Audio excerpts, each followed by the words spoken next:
नमस्कार साथियों, स्वागत है आप सभी का आपके अपने YouTube चैनल DS एकेडमी में। मैं डॉक्टर सुदेश कांतेजा आपके लिए लेकर चल रही हूँ TGT PGT हिंदी का संपूर्ण क्रैश कोर्स, वो भी निःशुल्क। अगर आप चैनल पर नए हैं तो चैनल को सब्सक्राइब कीजिए। आपने चैनल सब्सक्राइब कर रखा है, आपको वीडियोस अच्छी लग रही हैं तो जितना हो ज़्यादा से ज़्यादा दोस्तों में शेयर कीजिए। जो भी आपके पास पब्लिकली प्लेटफॉर्म है आप उस पर शेयर कर सकते हैं। जो भी कैंडिडेट हमसे नए जुड़ रहे हैं, प्ले लिस्ट बनी हुई है, आप अपनी तैयारी को बेहतर कर सकते हैं। इसी के साथ में हमारी एक टेस्ट सीरीज चल रही है DS एकेडमी की ओर से, वो पेड है। अगर आप उसको ज्वाइन करना चाहते हैं तो उसका जो शुल्क है 750 रुपये है। 750 रुपये में आपको 50 टेस्ट पेपर दिए जाते हैं। यदि आप रेशियो निकालेंगे तो प्रति टेस्ट पेपर आपको 15 रुपये पड़ेगा, जो ऐसी टेस्ट सीरीज़ है जो मार्केट में आपको कहीं पर भी नहीं मिलेगी। अगर आप ज्वाइन करना चाहते हैं टेस्ट सीरीज को तो डिस्क्रिप्शन में कॉन्टैक्ट नंबर दे रखा है, आप उस पर कॉल कर सकते हैं, या आप क्लास के अंत में हम आपको दूसरा नंबर साझा कर देंगे। ठीक है, तो चलिए, इससे पहले हमने देखा था मुंशी प्रेमचंद युगीन उपन्यासों में। इस समय हम पढ़ रहे हैं मुंशी प्रेमचंद जी के उपन्यासों को हम देख चुके हैं, काफ़ी विस्तृत हमने देखा था। गोदान उपन्यास की बात थी, सभी की कमेंट भी रही हैं कि हमें थोड़ा विस्तृत पढ़ना है, तो उसको किसी एकल विषय में एक ही दिन लेके आएंगे। जैसे कि कुछ कालजयी रचनाएं हैं, जैसे कि आपकी गोदान हुआ, कामायनी हुई, ठीक है, और भी कई रचनाएं ऐसी हैं जिनको हम एक एक ही लेकर आएंगे। ठीक है, जितना विस्तृत होगा उसको हम आपको पढ़ाएंगे। ठीक है, तो अभी के तो जैसे चल रहा है आप उसी तरह चलाइए। तो आज हम बात करेंगे आज की क्लास में प्रेमचंद युगीन जो अन्य उपन्यासकार हैं। ठीक है, तो पहले नंबर पे बात करते हैं हम आपके विशंबरनाथ शर्मा कौशिक जी की। वो 1891 से 1945 जो है इनका समय ठहरता है। इनके दो ही उपन्यास है, माँ और भिखारिणी। माँ उपन्यास की बात करें तो इसमें माँ की महिमा का प्रतिपादन किया गया है। भिखारिणी उपन्यास की यदि हम बात करें तो इसमें अंतरजातीय विवाह की समस्या को भिखारिणी उपन्यास में उठाया गया है। और यदि पात्रों में यदि बात कर लें तो इसमें नायिका जो है वो जस्सो है, जस्सो नायिका है, और रामनाथ जस्सो, और जो दूसरा पात्र है वो रामनाथ है। ठीक है, बात कर लेते हैं दूसरे नंबर पे श्रीनाथ सिंह जी की। श्रीनाथ सिंह का समय 1901 से 1995 है। देखिए, जहां महत्वपूर्ण होगा वहां हम कथा क्षेत्र बताएंगे, वरना नहीं। यहाँ पे माँ की महिमा का वर्णन किया गया है और भिखारिणी में अंतरजातीय विवाह की समस्या को चित्रित किया गया है। मैं हर किसी का कथा क्षेत्र नहीं लिखूंगी, कुछ का मौखिक रहेगा। आपको स्वयं से अगर आपको लिखना है तो आप वीडियो को रोक कर भी वहाँ पे लिख सकते हैं। ठीक है, बात कर लेते हैं श्रीनाथ सिंह के उपन्यासों में। उलझन 1922 का है, क्षमा 1925 का है, एकांकिनी 1927 का, थोड़ा सा महत्वपूर्ण है। प्रेम परीक्षा करके उपन्यास है 1927 का, इसीलिए इसको याद रखिएगा। जागरण 1937, जागरण पत्रिका भी है, उसी के हिसाब से आप इसको याद रखिएगा। प्रजामंडल इनका महत्वपूर्ण है 1941 का। एक और अनेक अपहृता, ये एक तरीके से को रिलेट आप कर सकते हैं इसको, 1952 का। शिव पूजन सहाय की बात करें तो 1893 से 1963 इनका समय ठहरता है। देहाती दुनिया एकमात्र उपन्यास है 1926 का। यह बिहार के राम शहर गांव को केंद्र में रखकर लिखा गया है।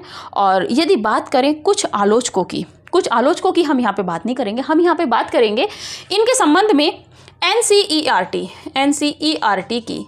इन्होंने NCERT जो है आपका राष्ट्रीय शैक्षिक अनुसंधान जो है आपकी संस्था, उसने देहाती दुनिया को पहला आंचलिक उपन्यास माना है, पहला आंचलिक उपन्यास माना है। ठीक है, हालांकि उपन्यास माना है, यदि देखा जाएगा तो रेणु जी का, फणीश्वरनाथ रेणु जी का मेला आंचल पहला आंचलिक उपन्यास आता है। लेकिन यदि NCERT के अनुसार आप चलेंगे केंद्रीय विद्यालय की परीक्षा देने के लिए तो आपको देहाती दुनिया ही लगाना है। ठीक है, आप स्क्रीनशॉट लीजिए, फिर आगे बढ़ते हैं।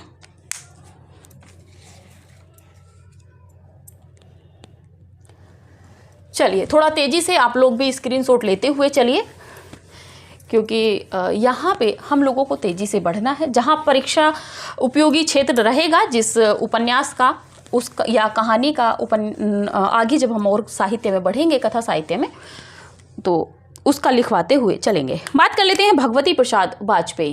काउंटिंग अपने आप कीजिएगा, भगवती प्रसाद वाजपेयी। भगवती प्रसाद वाजपेयी के समय की बात करें तो 1899 से 1973 ईस्वी इनका समय ठहरता है। उपन्यासों में बात करें तो पहला है प्रेमपथ 1926 का है। दूसरा है मीठी चुटकी, महत्वपूर्ण है थोड़ा सा, हमें नहीं पता क्यों, लेकिन हमें लग रहा है कि ये महत्वपूर्ण है, 1928 का। तीसरे नंबर पे बात करें तो अनाथ पत्नी, पत्नी करके बहुत रचनाएं लिखी हुई हैं, आप उसमें काउंटिंग रख सकते हैं इनकी। फोर्थ नंबर पे बात करें तो मुस्कान है 1929 की, मुस्कान 1929 की। पांचवें नंबर पे उपन्यास में बात करें तो त्यागमयी, त्यागपत्र भी है तो इसीलिए त्यागमयी को आप याद रखिएगा, त्यागमयी 1932 की है।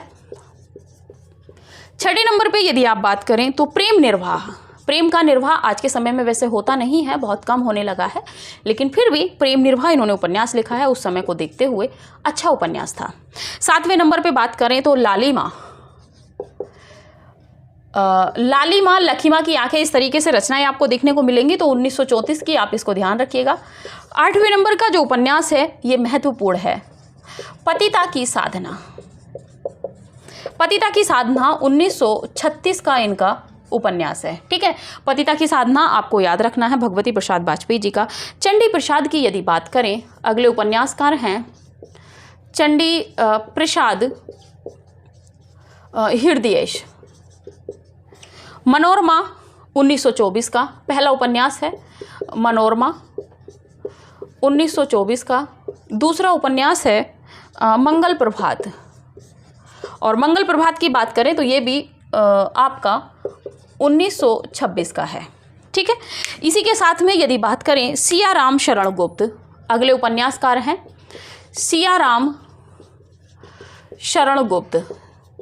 सियाराम शरण गुप्त 1895 से 1963, 1895 से 1963 इनका समय है।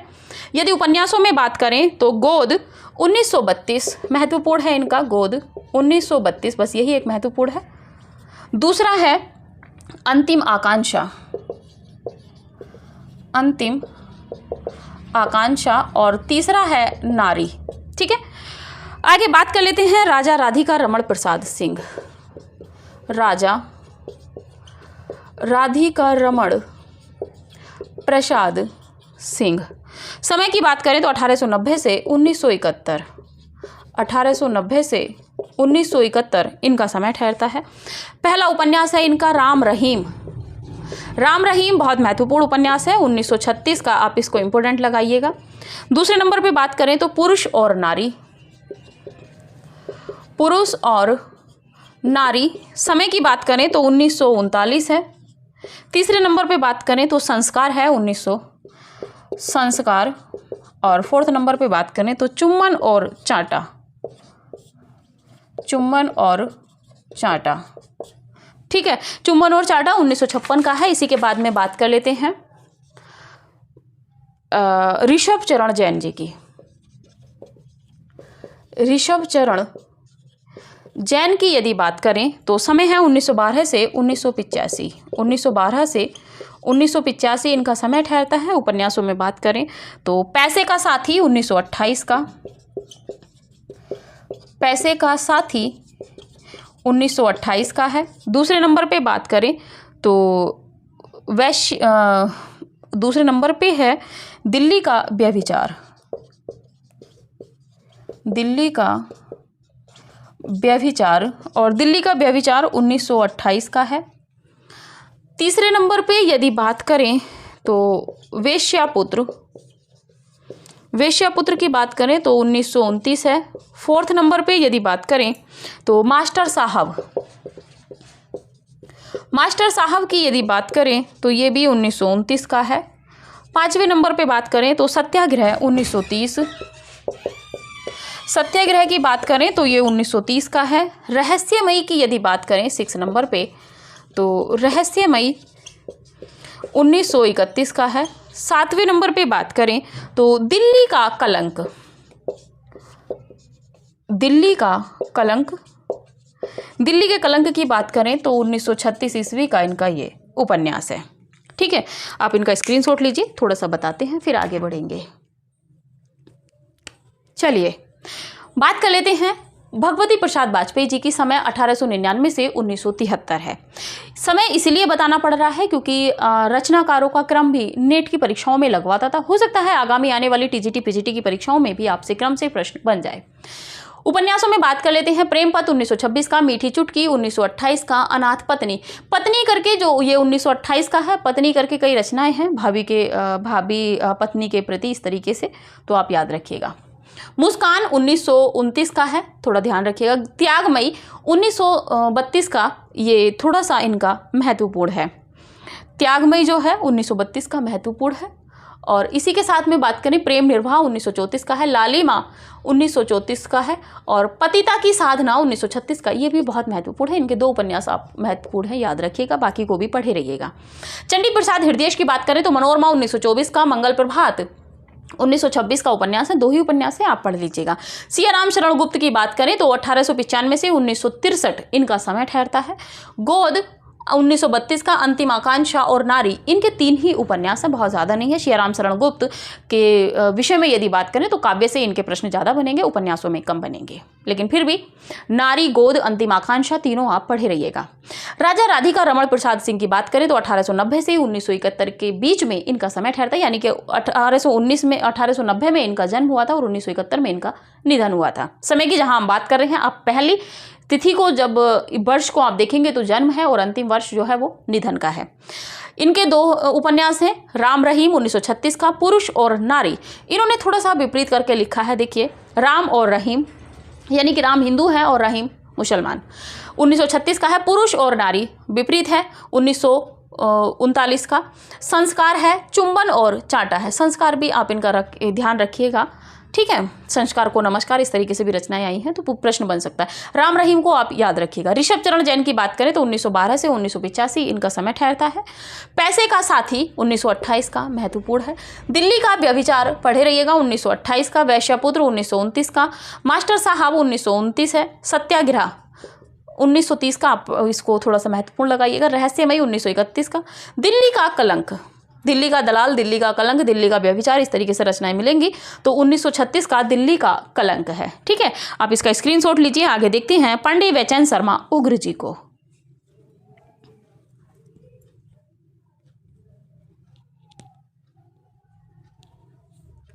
चलिए, थोड़ा सा तेजी से आप लोगों को यहाँ पे चलना होगा।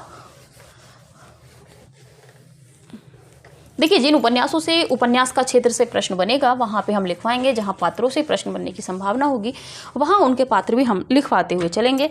तो बात कर लेते हैं पांडे बेचैन शर्मा उग्र। पांडे बेचैन शर्मा उग्र, समय की बात करें तो 1900 से 1967, 1900 से 1967 इनका समय ठहरता है।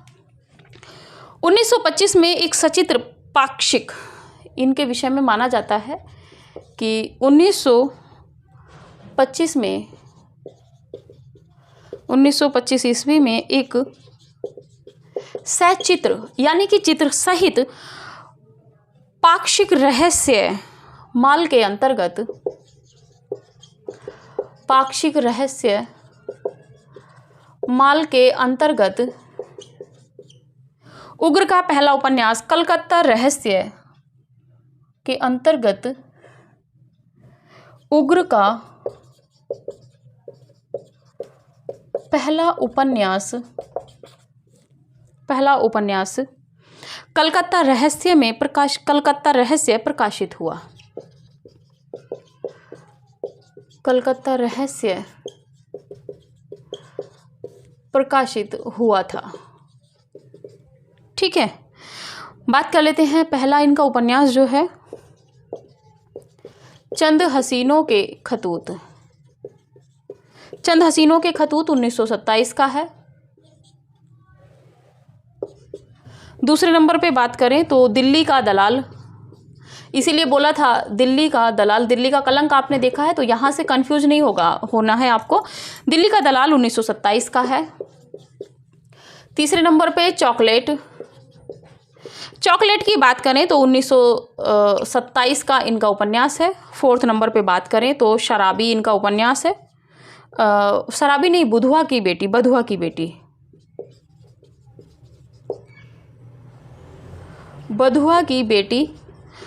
बेटी के समय की यदि बात करें तो ये 1928 का है। 5वें नंबर पे बात करें तो शराबी 1930 का है। 6ठे नंबर पे सरकार तुम्हारी आंखों में, सरकार तुम्हारी आंखों में 1937 का। 7वें नंबर पे बात करें तो जी जी जी, ये महत्वपूर्ण है इनका, फागुन के 4 दिन। 8वें नंबर पे है फागुन के 4 दिन। 9वें नंबर पे यदि बात करें तो जूहू 1963, जूहू 1963 का इनका उपन्यास है। बात कर लेते हैं थोड़ा सा इन्हीं के विषय में कि बधुआ की बेटी, बधुआ की बेटी का दूसरा संस्करण, बेटी का दूसरा संस्करण 1955 ईस्वी में मनुष्यानंद शीर्षक से प्रकाशित हुआ। मनुष्यानंद शीर्षक से प्रकाशित हुआ। इसी के साथ में बात कर लेते हैं चंद हसीनों के खतूत। चंद हसीनों के खतूत पत्रात्मक शैली में, पत्रात्मक शैली में लिखा गया, पत्रात्मक शैली में लिखा गया हिंदी का पहला उपन्यास है। ठीक है, आप इसका स्क्रीनशॉट लीजिए, फिर आगे बढ़ते हैं।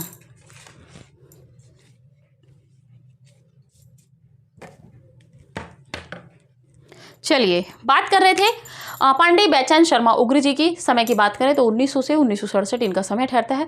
1925 ईस्वी में एक सचित्र यानी कि चित्र सहित इनका एक पाक्षिक रहस्यमाल के नाम से एक के अंतर्गत उग्र का पहला उपन्यास कलकत्ता रहस्य प्रकाशित हुआ। ठीक है, कलकत्ता रहस्य इनका उपन्यास था, वो प्रकाशित हुआ कब? 1925 में सचित्र। आगे बात कर लेते हैं चंद हसीनों के खतूत 1927 का उपन्यास है, महत्वपूर्ण है। दिल्ली का दलाल 1927 महत्वपूर्ण है। चॉकलेट 1927, बधुआ की बेटी 1928, शराबी सरकार तुम्हारी आंखों में 1937, जी जी जी, फागुन के 4 दिन, जूहू, इनके सभी, इनके जो है सभी उपन्यास महत्वपूर्ण है, आप इनको नहीं छोड़ सकते। बात कर लेते हैं बुधुआ की बेटी का दूसरा जो संस्करण जैनेन्द्र इन्होंने उग्र जी ने कराया था, वो 1955 ईस्वी में मनुष्यानंद शीर्षक से प्रकाशित हुआ है। प्रश्न बन सकता है कि मनुष्यानंद का पूर्व में नाम क्या था? तो बुधुआ की बेटी, शराबी सरकार तुम्हारी आंखों में, चॉकलेट, इस तरीके से नाम हो सकता है, तो आपको बताना है कि बुधुआ की बेटी। चंद हसीनों के खतूत जो इनका उपन्यास है, ये इस दृष्टि से परीक्षोपयोगी बहुत महत्वपूर्ण है। क्यों? क्योंकि ये पत्रात्मक शैली में लिखा गया पहला उपन्यास है। पत्रात्मक शैली का मतलब होता है कि पत्र के रूप में जब आप एक इस जगह तथ्यों का संकलन करते हैं तो वो पत्रात्मक शैली का उपन्यास माना जाएगा।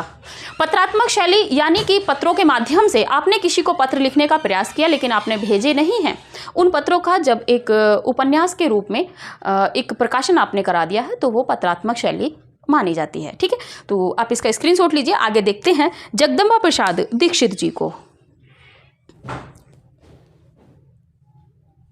चलिए, यहाँ पे कथासार बहुत है, लेकिन बताना अभी उपयोगी नहीं है, क्योंकि अभी परीक्षा उपयोगी ही आपको पढ़ना है, इससे ज़्यादा नहीं। चलिए आगे बात कर लेते हैं जगदम्बा प्रसाद दीक्षित। जगदम्बा प्रसाद दीक्षित, जगदम्बा प्रसाद दीक्षित की यदि बात करें तो पहला उपन्यास है इनका मुर्दा घर, बहुत ही महत्वपूर्ण है मुर्दा घर।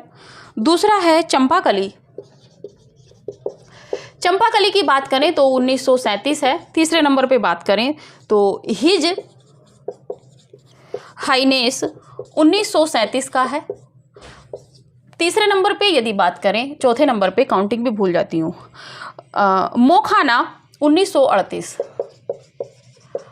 मोखाना 1938 का है। और इसी के साथ में पांचवें नंबर पे बात करें तो तीन इक्के 1938 का इनका उपन्यास है। आगे उपन्यासकार में बात कर लेते हैं तो जयशंकर प्रसाद जी की। जयशंकर प्रसाद जी की यदि बात करें तो इनका जन्म वगैरह आपको बताने की आवश्यकता हमें नहीं है। कंकाल 1930, कंकाल 1930।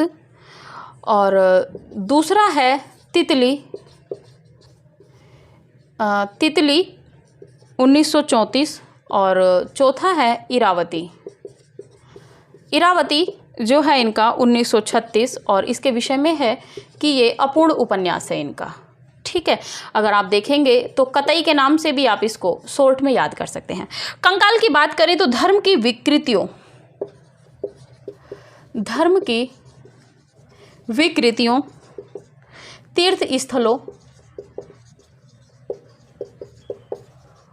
तीर्थ स्थलों आदि की, तीर्थ स्थलों की गिरती महिमा का वर्णन, गिरती महिमा का वर्णन इसमें किया गया है। ठीक है, और इसमें तितली में क्या है कि किसान मजदूरों,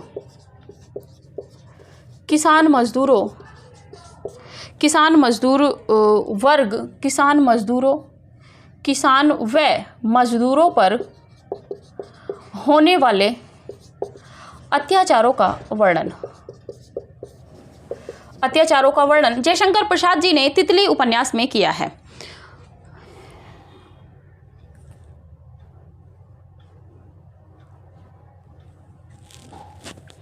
और इरावती की बात यदि करें तो इसको जो है 1900, इसको जो है पूर्ण किया है वो सूर्यकांत त्रिपाठी निराला जी ने, सूर्यकांत त्रिपाठी निराला ने पूर्ण किया है। ठीक है, आगे बात कर लेते हैं सूर्यकांत त्रिपाठी निराला जी की। सूर्यकांत त्रिपाठी निराला और निराला। ठीक है, और यहाँ पे एक चीज़ हम आपको बता दें, इससे पहली क्लास में यानी कि प्रेमचंद जी की क्लास में एक मिस्टेक हो गई थी। मिस्टेक ये हो गई थी हमसे कि पढ़ाते हुए कई बार क्या होता है कि फ्लो में चले गए। अपूर्ण उपन्यास था मुंशी प्रेमचंद जी का और वो फ्लो में पढ़ाते हुए वहाँ पे पूर्ण कराने को लिख दिया वहाँ पे सूर्यकांत त्रिपाठी निराला जी। तो जो भी कैंडिडेट हैं उसको वहाँ पे कट कर लीजिएगा। ठीक है, क्योंकि प्रेमचंद जी का जो वो उपन्यास है वो अपूर्ण ही है। अमृत राय जी ने पूर्ण करने का प्रयास किया था लेकिन नहीं कर पाए थे। तो मंगलसूत्र जो उनका उपन्यास है प्रेमचंद जी का वो अपूर्ण ही है। इससे पहली क्लास में वो पढ़ाते हुए थोड़ा सा फ्लो में होता है ना कि कई बार ऊपर कुछ लिखते हुए आ रहे हैं और नीचे लगता है कि हाँ इसी में रिदम में चल रहे हैं, तो प्रेमचंद जी को भूल के वहाँ प्रसाद जी ध्यान रह गया होगा, तो इसीलिए वहाँ पे क्या कहते हैं आपका निराला जी हो गया है। तो आप वहाँ पे निराला जी को कट कर दीजिएगा जिन भी बच्चों ने अपने नोट्स में नोट किया होगा। ठीक है, चलिए आगे देख लेते हैं सूर्यकांत त्रिपाठी निराला जी के उपन्यासों के विषय में। पहला है अप्सरा। अप्सरा 1931 का है। अप्सरा 1931। दूसरा है अलका, अलका 1933। तीसरा है निरूपमा, अलका, अप्सरा, अलका, निरूपमा। निरूपमा की बात करें तो 1936 का। प्रभावती, प्रभावती भी 1936 का है। अप्सरा, अलका, निरूपमा, प्रभावती। काले कारनामे, पांचवा है काले कारनामे। काले कारनामे की विशेषता ये है 1950 का है और ये अपूर्ण है। छठे नंबर पे यदि बात करें तो चोटी की पकड़ 1946, चोटी की पकड़ 1946। सातवें नंबर पे यदि बात करें तो कुल्ली भाट 1939, कुल्ली भाट 1939। बिल्लेसुर बकरियां, बिल्लेसुर बकरियां 1942। 9वें नंबर पे बात करें इंदुलेखा, इंदुलेखा। और 10वें नंबर पे बात करें तो चमेली। ये इनके दोनों जो उपन्यास हैं ये दोनों इनके अपूर्ण उपन्यास हैं। ठीक है, बात कर लेते हैं अलका की। तो अलका जो उपन्यास है ये अवध क्षेत्र के किसानों पर लिखा गया है। अलका उपन्यास अवध क्षेत्र के किसानों पर, अवध क्षेत्र के किसानों पर है, ठीक है। और प्रभावती जो है ये ऐतिहासिक रोमांस के रूप में इसको दिखाया गया है और निराला जी ने स्वयं इसको ऐतिहासिक रोमांस की संज्ञा दी है। स्क्रीनशॉट लीजिए। आज की क्लास जो है वो यहीं तक रखेंगे। इसके बाद में आगे के जो प्रेमचंद युगीन अन्य उपन्यासकार हैं उनको हम आगे देखेंगे। एक क्लास के और उपन्यासकार बचे हुए हैं, ठीक है। चलिए बात कर लेते हैं जगदम्बा प्रसाद दीक्षित जी का। इनका मुर्दा घर महत्वपूर्ण है, आप पढ़े रहिएगा। चंपाकली 1937 का, हिज हाइनेस भी थोड़ा सा महत्वपूर्ण है। मोखाना 1938 का, 3 इक्के 1938 का। जयशंकर प्रसाद जी की बात करें तो कंकाल, तितली, इरावती। कंकाल 1930 का, तितली 1934 की, इरावती 1936 का अपूर्ण था, जिसको सूर्यकांत त्रिपाठी निराला जी ने पूर्ण किया था। धर्म की विकृतियों, तीर्थ स्थलों की जो गिरती महिमा है इस समय वर्तमान में, उसका ये यानी कि कहें कि पाप और पुण्य की जो लेखा के रूप में देखा जाता है, उस रूप में भी कंकाल उपन्यास जयशंकर प्रसाद जी का देखा जाता है। तितली की बात करें तो ये किसान व मजदूरों पर जो होने वाले अत्याचार हैं उनको आधार बनाकर जयशंकर प्रसाद जी ने उपन्यास लिखा है। इरावती की यदि बात करें तो ये इनका ऐतिहासिक रूप में आता है और अपूर्ण उपन्यास है। इसको सूर्यकांत त्रिपाठी निराला जी ने पूर्ण किया था और इसकी मतलब ये स्मृति में वहाँ पे रहा हमारे, जब हम पहले आपको प्रेमचंद जी पढ़ा रहे थे और वहाँ पे पढ़ाते हुए देखिए मैं अपनी गलती को स्वीकार कर लेती हूँ। जहाँ मुझे लगता है कि हाँ भी पढ़ाते हुए मुझे ध्यान आया कि मैं वहाँ पे गलत पढ़ा दी थी इसको, ठीक है। तो आप थोड़ा सा कॉपरेट करके चलिए। ऐसा नहीं है कि गलत पढ़ा दिया तो वो आपके लिए ऐसा ही रहेगा। हाँ, अगर थोड़ा सा कोई स्मृति से थोड़ी सी मिस्टेक हुई है तो उसको मैं बाद में करेक्शन करा देती हूँ। इसीलिए कहती हूँ कि आप हमारी शुरू से क्लासेस देखिए, ठीक है। मानव मस्तिष्क है, त्रुटियाँ होती रहती। बात कर लेते हैं सूर्यकांत त्रिपाठी निराला जी की। तो अप्सरा उपन्यास इनका 1931 का है। सभी उपन्यास इनके महत्वपूर्ण हैं, आपको छोड़ना नहीं है, प्रसाद जी को भी नहीं छोड़ना है।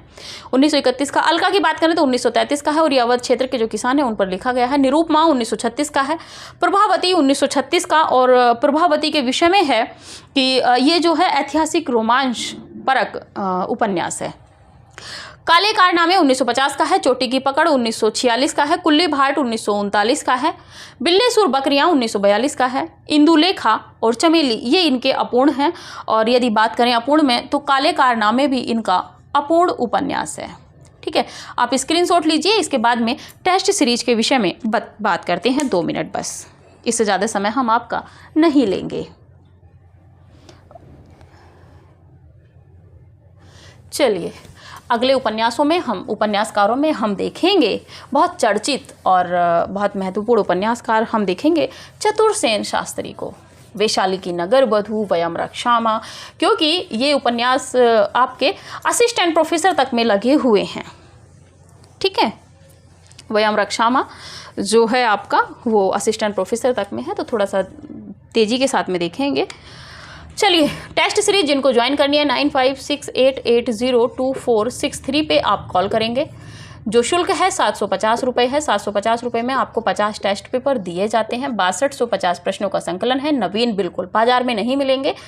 और प्रति टेस्ट पेपर की यदि बात करें तो प्रति टेस्ट पेपर आपको 15 रुपये पड़ेगा। इसमें 125 संपूर्ण पाठ्यक्रम पर आधारित प्रश्न हैं। संपूर्ण पाठ्यक्रम से प्रश्न। और इसी में यदि बात करें तो प्रति सप्ताह 2 टेस्ट पेपर आपको देखने को मिलते हैं इसमें, ठीक है। तो जो भी कैंडिडेट हैं इस नंबर पे कॉल करेंगे 9568802463 पे और इसी पे आप टेस्ट सीरीज के विषय में जानकारी ले सकते हैं या टेस्ट सीरीज अपनी ज्वाइन कर सकते हैं। मार्केट में ऐसी टेस्ट सीरीज आपको अभी तक कहीं पे देखने को नहीं मिलेगी। एकदम नवीन तथ्यों का संकलन है। परीक्षा उपयोगी जो नए पैटर्न पर परीक्षाएं कराई जाती हैं उन्हीं को इजाद करके आपको पेपर बनाया जाता है। उन्हीं को देखते हुए आपको पेपर तैयार किया जाता है। और ये पेपर मात्र पेपर नहीं है, ये पेपर आपको तैयारी करने के भी अनेक मार्ग प्रशस्त करता है कि इस तरीके से भी इन तथ्यों को पढ़िए, इस तरीके से भी इन तथ्यों को पढ़िए, ठीक है। तो लाइक कमेंट शेयर जो आपकी मर्जी है आप कीजिए या ना कीजिए। मेरा काम है कर्म करना और मैं कर्म करती हुई चली जा रही हूँ। आगे आपकी मर्जी है, जैसा आप अपने परिवार को बढ़ाना चाहें। वैसे बता दें कि बहुत ज़्यादा दूरी नहीं है, आप थोड़ा सा भी सपोर्ट करेंगे तो क्लासेज आगे बढ़ती चली जाएंगी, ठीक है। और इसी के साथ में जो हमारे व्हाट्सएप ग्रुप से जुड़ना चाहते हैं तो रजिस्ट्रेशन प्लीज़ करा लें। रजिस्ट्रेशन का शुल्क मात्र 50 रुपये है, ठीक है।